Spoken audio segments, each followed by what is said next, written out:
Basics about America's past. Far too many kids get a failing grade. Claudia Gomez, live in the cradle of American history, right by Independence Hall in the Liberty Bell. And Claudia, the kids you talked to, how'd they do?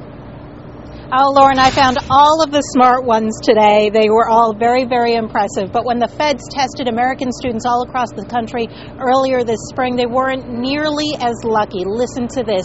Only 12% of American high school seniors actually tested at or above proficient level. Well, we started out in Valley Forge this morning to try to find out why. What happened here at Valley Forge near the end of the 18th century helps explain why we don't speak with British accents. This is where the Continental Army gained strength and skill for the battles ahead. This is where they settled for the winter. Do you remember what the Revolutionary War is all about? Fighting for freedom? Those second graders know their American history, but far too many children in this country don't. Federal officials tested 4th, 8th, and 12th graders, and the results are surprisingly bad.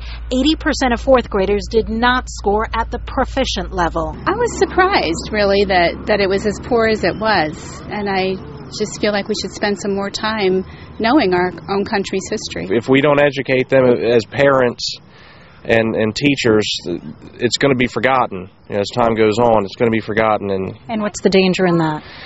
You won't know where you come from. That's why J.D. Redden brought his young sons to Valley Forge. He wants to make sure they understand and appreciate why we have the freedoms we have. Do you know who George Washington is?